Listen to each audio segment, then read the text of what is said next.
pessoal, dando andamento ao nosso bisural, nosso bizu da PPE de laboratório. Tivemos um probleminha técnico no YouTube, então nós vamos gravar. Foram 19 minutos maravilhosos com vocês ao vivo, mas agora nós vamos gravar para vocês não perderem. É assim, ao vivo é assim, no ao vivo acontecem essas coisas. Então vamos lá, onde eu parei? Eu parei dando o exemplo da questão do Exército, onde os resultados eram precisos, porém inexatos. Vamos lá, professor Gildo, vamos voltar aqui para o conteúdo programático dessa PPE, que vai acontecer sexta-feira.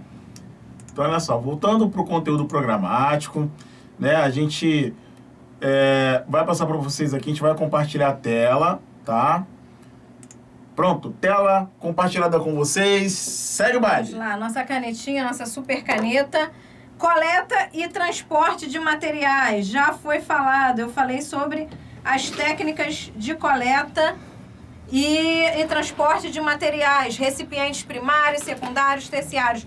Biossegurança, quando eu falo em biossegurança, eu falo sobre EPIs e EPCs, conhecimento teórico, isso aí vocês já têm na ponta da língua. Nossas aulas no Ideal Cursos Online temos tópicos falando somente sobre isso. Noções de equipamentos laboratoriais, a gente falou de controles, vidrarias e preparos de soluções, isso eu ainda não falei. Vamos lá, ver aqui, ó, vidrarias e preparos de soluções. Voltando para mim.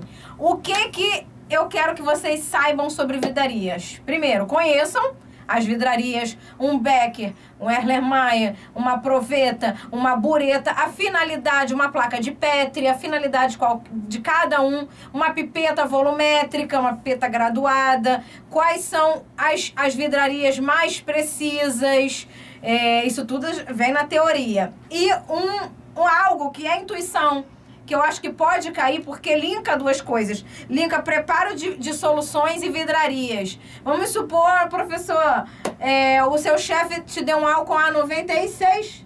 Isso. 96.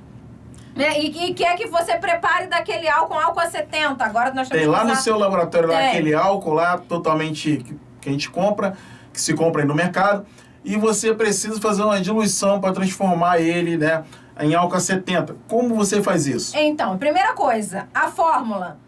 Matemática de laboratório, apesar de não ser cobrada, mas todas as fórmulas de preparo de soluções, a gente tem que saber de cor e salteado. C1 vezes V1 é igual a C2 vezes V2. Vamos escrever isso aqui?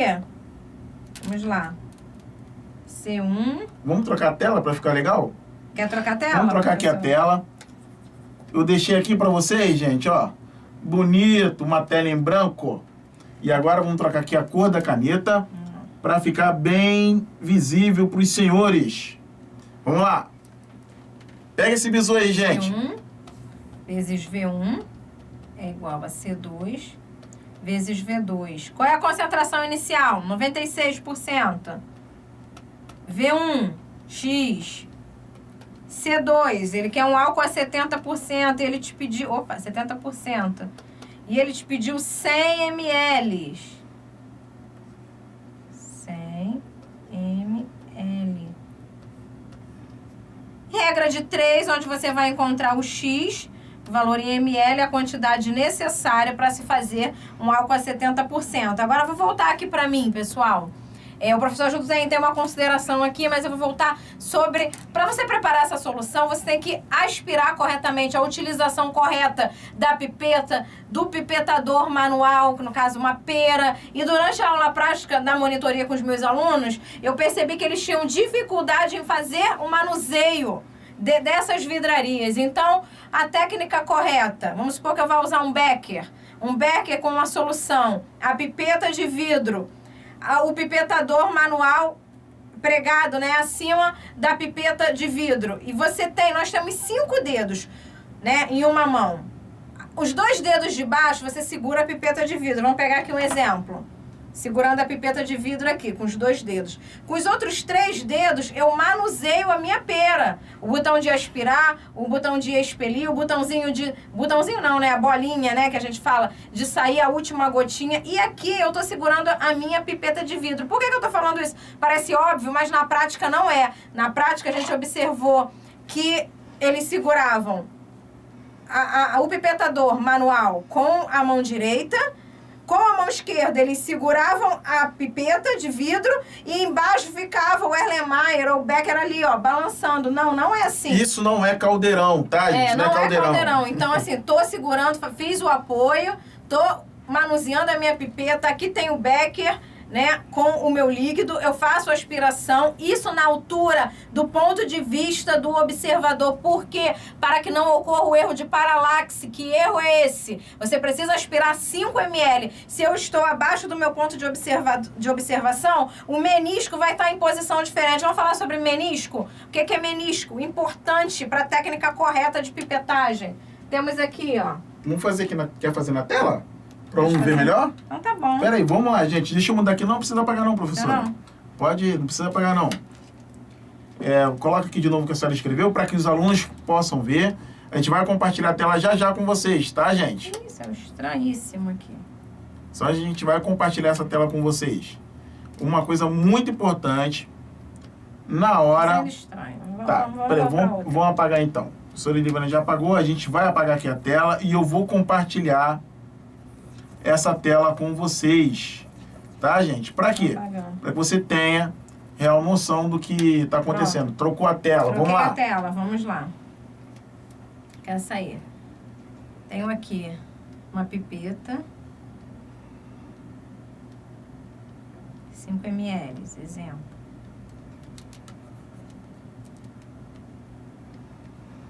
Tá saindo assim. Quer trocar a caneta? A gente pode trocar. Não. Vou trocar aqui a caneta, gente, para que vocês tenham real noção que isso é muito importante. É um detalhezinho que vocês... que faz a diferença na hora de ver ali a sua pipeta direitinho, tá? Isso faz toda a diferença. Continua com o mesmo problema. Continua com o mesmo problema? Nossa. Quer fazer no quadro, professora? A última tentativa, hein? Vamos pro quadro. Vamos pro quadro, professora Raiz. Bora pro quadro. Tenho aqui a pipeta. Atenção, meus alunos, ó, pipeta volumétrica, pipeta graduada, TC, TD. Isso aí tudo eu já ministrei em aula. Vamos supor, eu quero esperar 5 ml. Aí eu tenho aqui minha pera, meu pipetador automático, professora é uma péssima desenhista, né? Vamos lá, aqui. E aqui eu tenho um Becker, por exemplo, com a minha solução aqui. Quando eu aspiro, todas as vezes que a gente trabalha com aspiração, com líquido, forma-se isso aqui, ó. Que a gente chama de menisco. Essa curvinha aqui, essa tensão da água.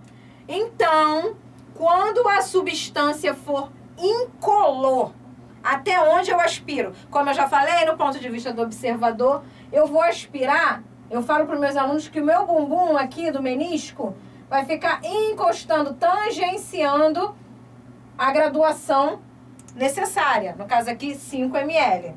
Agora, se a substância for colorida, vou usar um vermelhinho aqui. Se a substância for colorida, já é o contrário. Aqui, ó. Eu falo que os bracinhos do menisco que vão ficar tangenciando a graduação. Então, aqui colorida e aqui acima incolor. Isso é importante. Menisco durante a aspiração. E para você ter a correta observação do menisco, é necessário que a vidraria utilizada, a sua postura esteja correta durante o preparo da solução para que não ocorra o erro de paralaxe. Tá? Ó, não é ficar corcunda, não é ficar mexendo, utilizando todas as mãos em um utensílio só e deixar os outros abaixo. Fechou esse preparo de soluções. Vamos voltar lá para o outro, professor? Sim. Aqui, fase pré-analítica. O que eu falei sobre a fase pré-analítica? Coleta, muito importante, identificação dos tubos, a coleta correta, o garroteamento, o tempo de tirar o laço do garroteamento para que não ocorra hemólise, identificação incorreta dos tubos. Hoje em dia, eu falei mais à frente, eu creio que tenha ficado gravada, mostrar os tubos, mostrar todo o material para o paciente após a coleta, que foi identificado com o nome dele, para que o paciente tenha certeza que aquele tubo é realmente dele. Monitoramento da precisão intra e interlaboratorial. Quando eu falo em monitoramento da precisão intra e interlaboratorial, eu já adentrei o laboratório. Então, eu já estou na fase analítica, como comportar dentro de um laboratório, conhecimento das técnicas dos aparelhos, da utilização correta dos aparelhos. Eu falei de precisão, exatidão, reprodutibilidade e acurácia, isso é monitoramento. E quando eu falo de monitoramento também, eu falo de controle de qualidade interno e o controle de qualidade externo, é o controle que vem de fora, onde vários laboratórios participam. É um programa de controle de qualidade.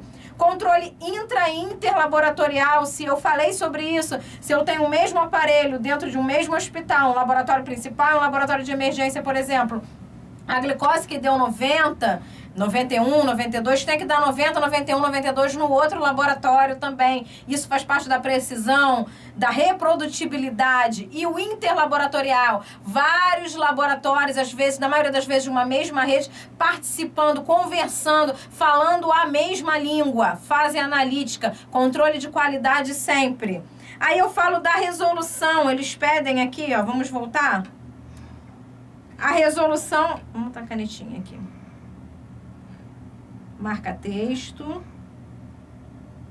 cor amarela. Resolução da diretoria colegiada da RDC, RDC, né, número 30, de 24 de julho de 2015. Essa RDC fala sobre a assinatura virtual dos laudos. Os laudos laboratoriais hoje, para não sofrerem falsificações, são de extrema importância. Servem para assuntos judiciais, servem para testes antidoping, dentre outras coisas de grande valia, de grande valor, de grande responsabilidade. Então, é necessário que os laudos sejam assinados virtualmente. Porém, essa RDC foi revogada e aí estamos em andamento até todos os laboratórios se adaptarem. Vamos voltar lá. Tenho também a RDC número 222, de 28 de março de 2018. 28 de março, para vocês não esquecerem a data do aniversário aqui da professora. Então, essa RDC fala principalmente do descarte dos serviços de saúde. Grupo A, Grupo B, Grupo C, Grupo D e Grupo E. Grupo A, resíduos biológicos. Grupo B, resíduos químicos. Grupo C, resíduos radioativos. Grupo D, resíduos comuns. E Grupo E, resíduos pérfuro-cortantes. Coloração, cores de sacos para esses resíduos. Grupo A, branco. Grupo D, que são os resíduos comuns, preto ou azul. Grupo E, pérfuro cortante, são caixas rígidas de papelão. Atentar ao preenchimento dessa caixa, só preencher 2/3 dessa caixa. Ela tem uma linha pontilhada, tá? Saiu o manual da Fiocruz, isso aqui, atenção sobre o Covid, né, professor? Exatamente. Sobre o Covid, materiais contaminados de Covid, lixo vermelho, com o símbolo de resíduo infectante. Tá? Caso na prova prática tenha esse lixo vermelho e o avaliador fale que aquilo seja um material contaminado de Covid, vamos lançar mão do lixo de coloração vermelho. Vamos lá, garantir controle de qualidade. Vamos voltar aqui. Check. Agora vamos para só fazendo uma pequena lembrança aqui sobre fase pré-analítica, tá? Vamos trocar aqui a tela. Ó, um pequeno adendo sobre fase pré-analítica. Quando a gente fala de fase pré-analítica, a gente fala do que vem para o laboratório, né? O antes do laboratório acontecer. Então, acontece lá na orientação do paciente, tá? Diante disso, eu faço uma pergunta a vocês. Material de fezes, né, para parasitologia, está nesse conteúdo programático para essa PPE? Não, parasitologia não vai cair nessa, tá? Foi descartado. O que vai cair são outras matérias, como a gente marcou aqui no início, tá bom? Urinase, imuno, hemato e garantia da qualidade. O que acontece? Parasito não vai cair, mas pode cair rotular um frasco de parasito. Aí eu pergunto, é parasitologia? Não, isso é fase pré-analítica, garantia da qualidade, identificação de material. Tá? Quando a gente fala em coleta de sangue, questão de coleta de bilirrubinas, né? Geralmente, para pediátrico, tubo pediátrico para bilirrubinas, geralmente já é um tubo na cor âmbar. Mas, para o adulto, geralmente não tem. Então, você tem que fazer o quê? Enrolar o seu tubo com papel para que o tubo não fique exposto à luz, tá? A bilirrubina ela vai sofrer interferência diretamente da luz. Então, fiquem atentos a esses bizus, tá? A gente marca para vocês aqui, nesse conteúdo, quando a gente fala que o conteúdo por si só não se esgota, a gente quer dizer o seguinte. A gente quer dizer, deixa eu até voltar aqui, vou compartilhar a tela com vocês. Vamos lá. Aqui embaixo tem uma observação muito bacana, né, que a gente fez com relação ao material, né?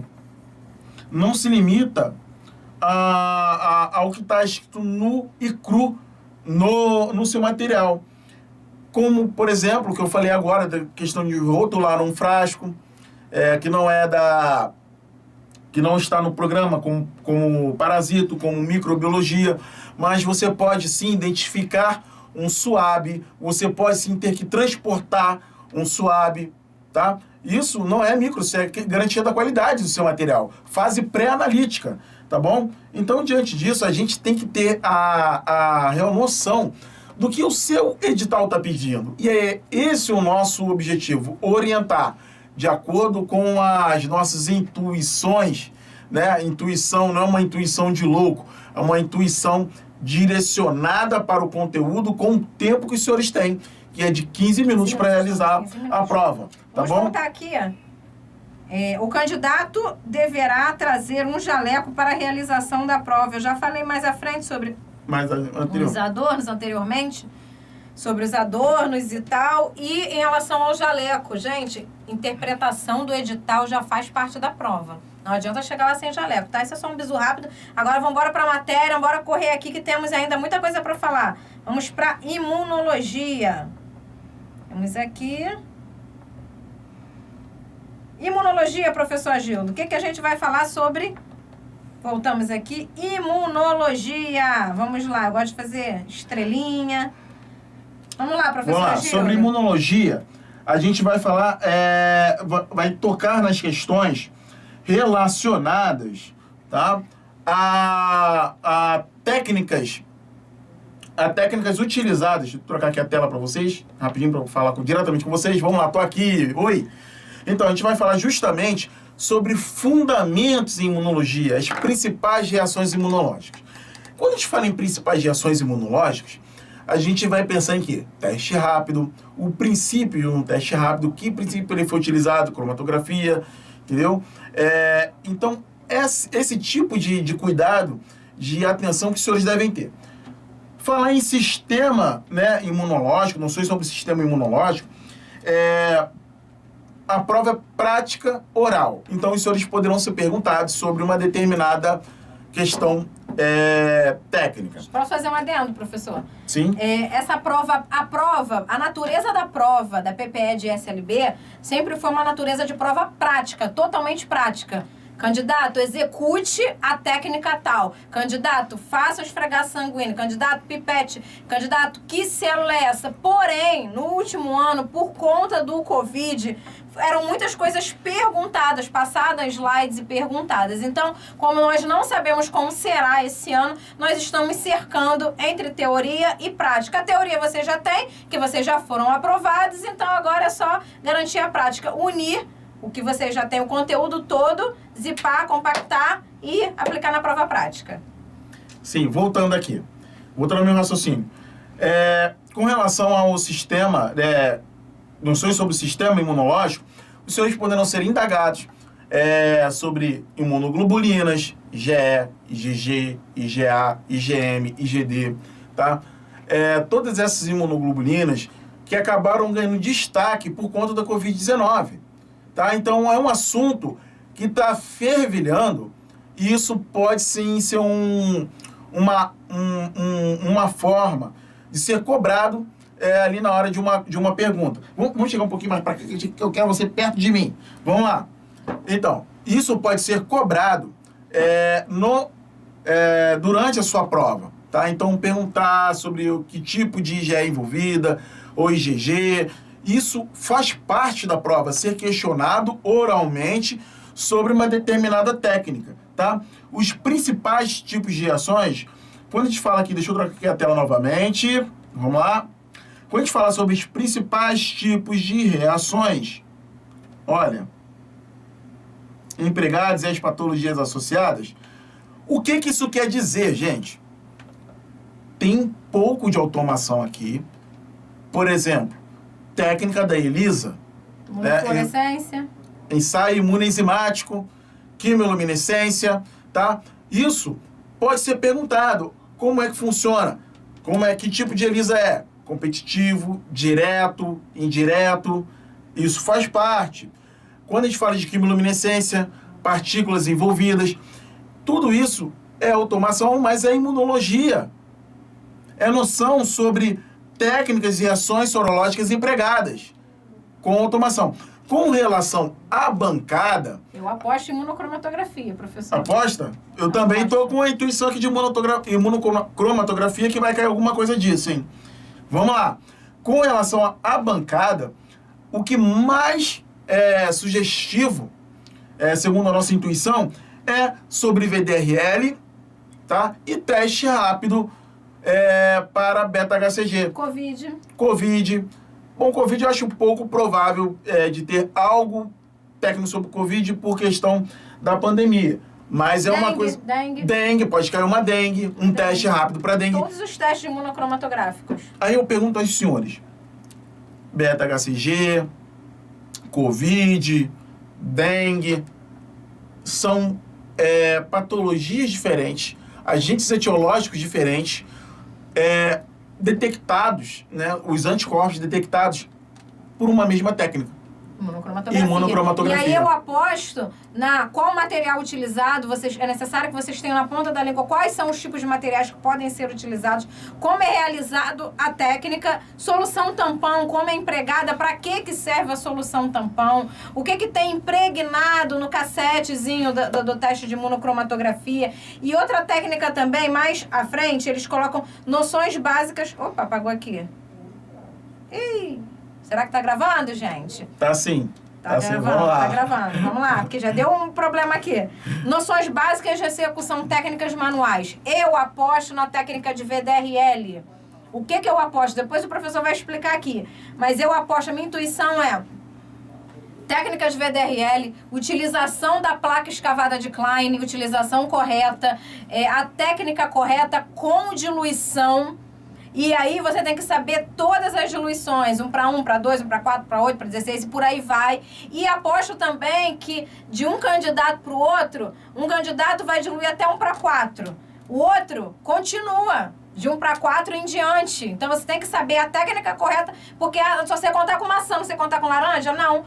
Se você começar do início, professor, até redundante, né? Não, tem que saber continuar. Então, após a realização da técnica, a utilização do microscópio, pessoal. O técnico de laboratório não pode ter medo do microscópio. Microscopia é o nosso braço direito e esquerdo. Então, a gente tem que conhecer, saber ligar a técnica correta para ligar o microscópio, saber mexer, saber manipular. Até porque, por exemplo, numa lâmina de hematologia, numa lâmina de urina, no próprio VDRL, você tem que passar entre os pocinhos. 1 para 1 tá positivo, 1 para 2 tá positivo, 1 para 4 tá positivo, 1 para 8 tá positivo, 1 para 16 já não tá. Então você tem que saber manipular, conhecer as partes todinhas do microscópio. Aposto nisso também. Outra técnica, o avaliador pede, olha essa célula aí. Olha essa célula no microscópio. Nós sabemos que o microscópio tem o ajuste fino que é através do micrométrico. Então, por mais que... É igual na autoescola. Na autoescola não existe uma técnica que você tem que sentar, ajustar o banco, colocar o cinto, ajustar o retrovisor. A mesma coisa. Por mais que eu esteja enxergando aquela célula, eu não vou falar, é um monócito, é um linfócito, tá positivo. Não. Você vai ter que mexer no micrométrico, porque cada um tem um grau diferente. Então, voltando lá, aposto na técnica do VDRL. Outra técnica, o professor vai explicar no quadro, mas outra técnica também que eu aposto é do PCR. A de Pode PCR. ser que caia. Fala aí do PCR, látex. Vamos lá. Seguinte, gente. Quando a gente fala sobre técnicas laboratoriais, sobre principalmente em imunologia, uma coisa rápida de ser realizada, né, como um VDRL ou um PCR, porque é uma técnica que demanda pouco tempo, tá? Demanda pouco tempo, e ela é de fácil visualização, tá? De fácil visualização e de fácil interpretação. O que acontece é que o candidato fica nervoso na hora de executar ou na hora de interpretar, tá? Então vamos lá. Eu fiz aqui para vocês, eu vou trocar aqui a tela. Vou trocar aqui a tela. E eu coloquei uma tela em branco. Essa tela em branco, o seguinte, eu vou desenhar aqui para os senhores. Não sou desenhista. 2 círculos. Tá? Digamos que essa técnica que eu estou colocando aqui seja o VDRL. E para fazer o VDRL, né, você vai ter o seu reagente, é uma técnica de floculação, você vai executar sua técnica direitinho. Agora, pode ser que ele não peça, que a banca não peça para você fazer a técnica. E simplesmente que você leia a placa escavada de Klein. E aí é que vem o bizu. O VDRL, gente, ele funciona da seguinte forma. Vou desenhar aqui para vocês, tá? Vamos lá. Nós temos aqui o VDRL. Nós temos o VDRL. Nós temos esse tipo de leitura aqui. Tá? Digamos que vocês receberam já essa placa e foi solicitado para que leiam essa placa. Se ela reagiu ou não, se deu reator ou não reator.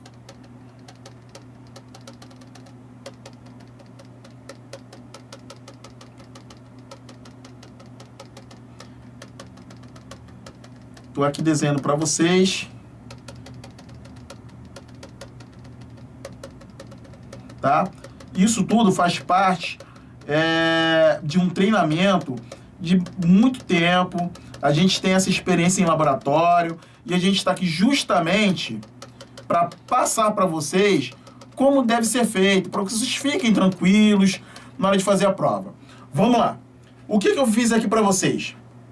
No primeiro poço da minha placa escavada de Klein, eu tenho um VDRL negativo, tá? Eu tenho um VDRL, deixa eu parar aqui. Eu tenho um VDRL negativo. Por que ele é negativo? Porque ele não floculou. Não houve a floculação. Ele é não reator, tá? O VDRL negativo, os senhores verão numa placa totalmente espalhada, totalmente homogênea. Já no segundo poço da sua placa escavada de Klein, nós temos um VDRL positivo, tá? Reator. Por que ele é reator? Porque aqui houve a floculação. Esses são os flocos formados, tá? Ficaram esses grumos, esses flocos se formaram e se precipitaram, tá? Então eles ficam flutuando, ficam floculando. Isso são flocos. Aqui, gente, aqui na placa negativa, nós não temos floculação, tá? O VDRL é uma técnica de floculação, tá? Então, vou até escrever aqui para vocês. Professor, isso é bisural, hein? Isso não é aula, não. Tá dando chá, hein? Isso é... Tá dando chá. Isso é o fino do fino. Isso aí tá no nosso curso. Isso aqui, esse material vai entrar no curso. Vocês podem ficar tranquilos. Isso aqui é floculação. Galera aí que tiver interesse no nosso curso, isso aí, a gente tá no bisural. Uma técnica de floculação, tá? Então, ela é uma técnica que detecta o quê? Presença de anticorpos. É uma técnica que detecta anticorpos. Então, gente, esse aqui é um bizu muito bom. E se houver algum tipo de pergunta para que vocês possam analisar, essa é a parte do VDRL. O VDRL você vai levar para o microscópio, tá? Olhando lá, depois que está lá no microscópio, deixa eu trocar aqui. Vocês viram aqui o meu desenho? Sim. Viram? que eu fiz, tá? Técnica de floculação e técnica que está floculando ou não. Então, olha só. Professor, posso falar um adendo? Sobre a técnica, quando a gente fala de imuno, a gente fala em titulação, tá? Então, é necessário que saiba mexer, manusear corretamente as pipetas automáticas e semiautomáticas. Não vou entrar no mérito da questão, porque isso aqui é só bisural. O professor aqui você ajuda, se empolga e dá aula. Isso aqui é bisural, entendeu? Então, ó, primeiro estágio, segundo estágio, na hora da pipetagem, se um avaliador necessita de que uma amostra seja pipetada, ele precisa de exatidão. E se você não pipeta de forma correta, você não tem exatidão na pipetagem. Então, outro ponto importante em imunologia, tá? É a pipetagem. As técnicas nós já falamos, nossa intuição, né? VDRL, látex, imunocromatografia. Agora a gente já pode ir para quê? Hemato, urinálise, professor? Vamos mudar agora. Vamos embora. Vamos pegar aqui o conteúdo aqui. Deixa eu diminuir o ar que tá calor. Pera aí. Nós falamos agora sobre imuno. Vamos falar agora, gente, tá? Sobre hematologia. Bisural, bem rápido. Bisural da hematologia aqui para vocês. Deixa eu colocar aqui na tela aqui do material de hemato. Peraí. Achar aqui hemato. Pronto, hematologia. Gente, olha só. Quando a gente fala sobre a utilização do microscópio óptico, a gente está falando sobre... sobre microscopia, tá? Então pode ser que peçam para que os senhores foquem uma lâmina. Para focar essa lâmina, os senhores vão focar a lâmina, vai ter o avaliador, ele vai estar assim, ó, gente, ó. O avaliador vai estar aqui e eu falei assim, foca o microscópio, por favor. E vai anotar. O que o senhor está vendo? E você vai dizer, tá? É assim que funciona geralmente, tá bom?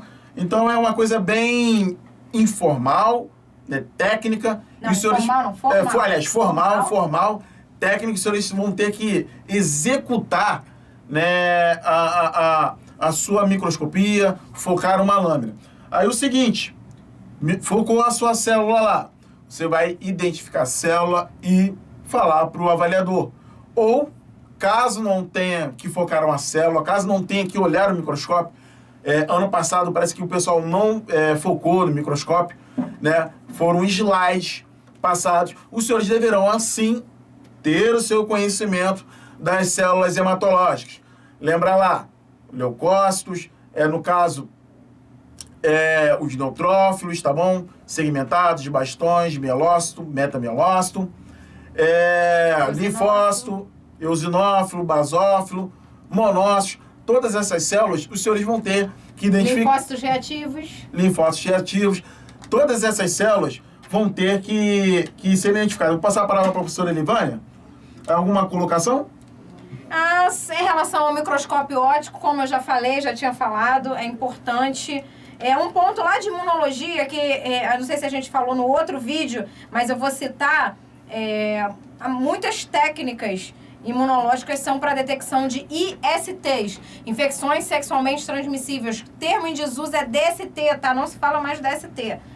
Recapitulei, agora voltando aqui para hemato. Outra coisa importante no microscópio, professor, é em relação à utilização do condensador, da luz alta, luz baixa, condensador. Então, para cada material, utiliza-se uma determinada forma de utilização do microscópio. Agora, anticoagulantes utilizados... Aqui, ele já falou sobre as noções sobre os constituintes sanguíneos, né? Tem que avaliar numa lâmina as hemácias, as plaquetas, as células, desde basófilo até monócito. As alterações patológicas eu vou deixar para ele falar. Anticoagulantes utilizados em hematologia, professor, o que você fala? Então, o anticoagulante mais utilizado em hematologia é o EDTA, né? Não tem para onde escorrer. Agora, tem anticoagulantes que são utilizados em hematologia que não necessariamente são para fazer o hemograma. São para fazer o quê? O coagulograma, tá? E aí a gente está falando de citrato, tubo citratado, que é aquele tubo de tampa azul. E aí, os senhores vão ter que ter uma noção sobre reações de coagulação, tá? Olhar lá no seu material. olhar os fatores de coagulação que são envolvidos, os mais importantes, tá? Por que eu falo isso? Quando a gente fala de coagulação, não adianta você viajar na maionese, tá? Você tem que entender o princípio básico da coagulação, que é fazer o quê? A homeostasia. Beleza, homeostasia é manter o quê? O sangue circulante sem coagular. E na hora que for preciso coagular, o seu organismo vai coagular. Então, tendo esse conceito de homeostasia, os senhores são capazes de entender a cascata da coagulação. A cascata da coagulação, ao contrário do que todos pensam, ela não é complicada, ela não é difícil. A gente que entende mal, porque a gente de base, é igualzinho a educação de base, que a gente não tem informado e aí chega na faculdade tem dificuldade de entender as coisas. Então, a coagulação, muitas das vezes, o que falta é informação de base.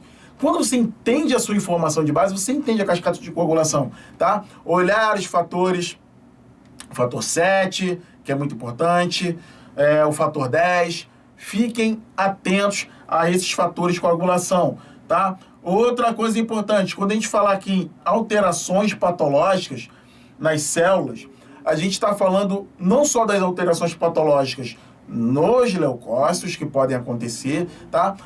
Por exemplo, uma granulação grosseira, uma granulação tóxica, em caso de infecções bacterianas, mas também de alterações patológicas que ocorrem também nas hemácias, tá?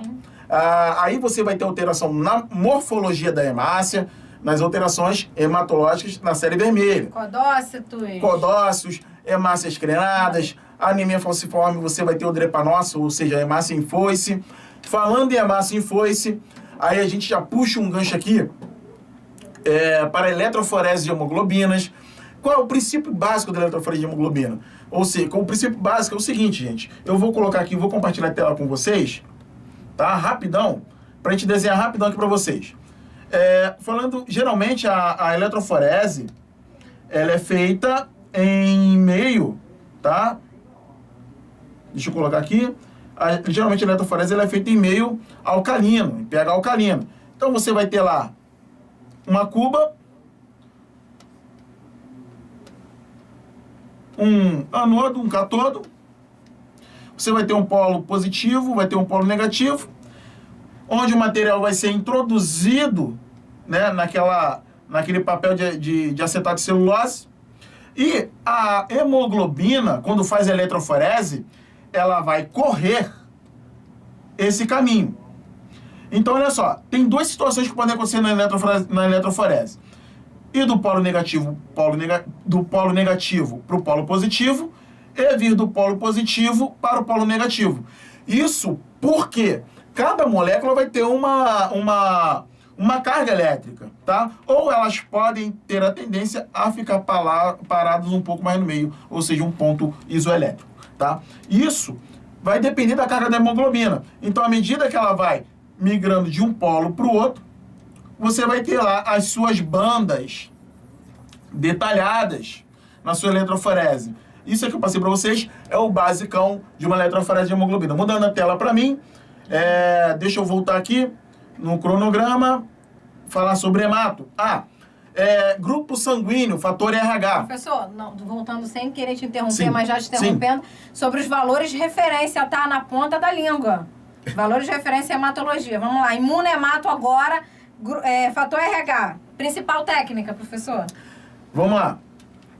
A professora lembrou muito bem, valores de referência, fiquem atentos aos valores de referências. Vamos falar sobre imunemato rapidinho. Imunemato, a técnica mais empregada é o sistema ABO, de uma forma simples, tá? O ABO vai ver lá A positivo, B positivo, enfim, toda aquela técnica. Temos outras técnicas, como classificação de Kell, classificação de Duff, que a título só de conhecimento, mas a técnica empregada vai ser o quê? A técnica da hemaglutinação direta, que é o sistema ABO. Aí tem aqui também CUMBS. O CUMBS, gente, para realizar é a mesma coisa que o sistema ABO. Só que o muda é o reagente, que é o soro de CUMBS. Tá? No sistema ABO, nós vamos ter lá, sabe aquele reagente azul, vermelho. Atendem as cores. Atendem as cores. Atendem as cores dos nossos reagentes. Então, olha só. Para você ter lá, rapidinho aqui, ó. O anti-A, vou trocar aqui a tela para vocês. Vocês vão olhar aqui para minha tela agora. Vamos lá. O reagente de anti-A, isso é internacional, tá, gente? Não é o Gido que está inventando, não. Não é o Gido que está inventando, não. O reagente anti-A, ele é na cor azul. Já aconteceu da banca retirar os rótulos e perguntar que reagente era aquele. Que reagente é aquele na hora da fazer classificação uma sanguínea. tipagem. O B é amarelo. E o D, para fazer o fator RH, ele é o quê? Ele é transparente, tá? É transparente, tá? Transparente. Então, você está colocando aqui, ó, a B e o D, tá? Ele é transparente. Isso aqui é uma classificação internacional, onde você for, vai ter essa cor dos reagentes lá para você fazer o seu sistema ABO. Como é que pode ser feito o sistema ABO? Ele pode ser feito tanto em tubo, em placa de vidro, tá? Na sua lâmina, e até na placa escavada de Klein, tá? Onde você faz o EDLI, aquela plaquinha também serve para fazer o grupo sanguíneo, tá bom? Então fiquem atentos. Outra forma agora de ser feito o grupo sanguíneo é pela automação, onde nós temos os cartões. Gel, né, professor? Cartões de gel. Esses cartões também são feitos ali prova reversa, também tem cartão para prova de cumbis, e eles têm o mesmo objetivo que fazer o sistema ABO numa lâmina ou num tubo, tá? Não muda, o que muda é a metodologia, né? Uma é no cartão, em gel, e a outra é feita no reagente que a gente pinga. A minha intuição é saber identificar no cartão em gel.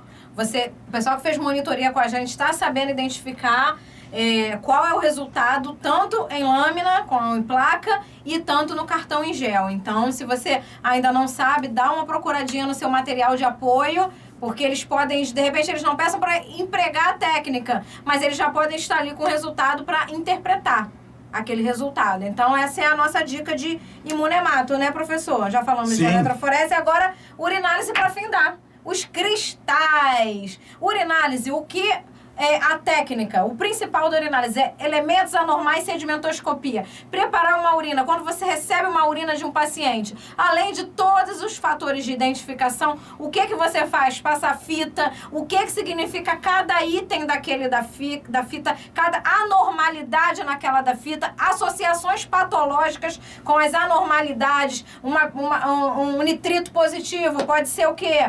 Cetona positiva, pode ser o quê? Então, essa associação entre teoria e prática, e depois partiu centrifugação, tempo correto de centrifugação, né, professor Gil? Urinas sendo centrifugadas de forma estampada para não ter liberações de aerossóis importantes na biossegurança. Sempre manipulando tudo de luvas, tá? Técnica correta de calçar luva também lá na biossegurança. E microscópio, no microscópio, o que a gente vai ver numa urina, professor? A gente vai ter que ver a presença de cristais, presença de bactérias, presença de leveduras, se tem cilindro ou não, tá? Aí vale a pena você pegar o seu material e relembrar para ver se tem cilindro hialino, se tem cilindro granuloso, se tem cilindro hemático. Tudo isso você consegue aí no seu material, tá? E no material da Ideal Cursos Online, eu fiz um pequeno atlas, é só você ir lá, acessar o nosso material, adquirir o nosso material que você vai ver esse pequeno atlas de uranálise que eu fiz lá, com muito carinho, e tem muita coisa lá. E todo detalhado, pessoal, ele fez pH da urina, patologias associadas, tá bem legal. Vamos voltar aqui pro conteúdo, porque aí a gente já tica, né, professor, o que a gente já falou. Vamos lá, procedimentos para a coleta de urina, é importante saber como orientar o paciente a coletar a urina, esse é o básico. A conservação da urina e sua conservação, tá aqui. Só para voltar aqui, gente, olha só. Voltar, professor. Falando em conservação de urina, geralmente, né, a urina conservada ela é em geladeira, tá? Só que essa conservação em geladeira, ela pode gerar algumas situações que podem prejudicar o seu EAS. Então, fiquem atentos que lá no nosso material tem isso aí falando também com relação à conservação do material, não utilizar nenhum elemento químico ou conservante químico que pode prejudicar a sua leitura da bioquímica na fita. Falando sobre... Eu já falei aqui sobre bioquímica... Botei pro slide. Sim. Vamos botar aqui para mim agora. Show. Então, falando sobre a conservação desse material, falando sobre a bioquímica, vocês vão ter que ver lá. Por exemplo, reação de glicose. Tá? A gente vai fazendo um teste na fitinha, mas qual era a reação de glicose feita na urina? Você tem que associar. Benedict, professor? Isso. Ainda lembro. Quando a gente fala de corpos cetônicos, fala da reação de Grace, que no caso a gente está falando sobre a presença de leucócitos, né, leucócitos esterase, reação do nitrito, a conversão do nitrito a nitrato, reação da proteína de Bence-Jones, tá? Todas essas reações, elas vão ser associadas com a fita. Vocês podem ter uma fita, podem ter que realmente ter que mergulhar a fita na urina, ou talvez tenham que interpretar o resultado daquela fita. Então fiquem atentos aí, tá? Nós falamos sobre reações químicas na urina, aliás, reações bioquímicas e a variação dos elementos anormais. Quando a gente fala em elemento anormal, é tudo aquilo que não é para aparecer na urina. Aí a gente entra no assunto de cristais. Nós temos cristais que normalmente aparecem na urina. São os cristais normais da urina, ácida e alcalina. Mas também temos os cristais anormais, tá? Esses cristais patológicos. Nós temos cristais medicamentosos. E nesse nosso Atlas Dedel Cursos Online, tem tudo lá bem detalhado para vocês, tá? Sobre a sedimentoscopia, a técnica de reconhecimento das estruturas e o principal é a liberação desse resultado. Fiquem atentos, porque geralmente o resultado de urina, eles são liberados em tantas células por campo, tá? Quando a gente fala em tantas células por campo, a gente está falando de uma técnica qualitativa, tá bom? É uma leitura que a gente pega uma lâmina, pega a lâmina, coloca a urina e joga a lamina lá por cima, e aí você lê o seu material. Nós temos uma outra técnica utilizada agora, que é a lâmina Cassel, que é uma lâmina que tem uns pocinhos, sabe? Vários pocinhos.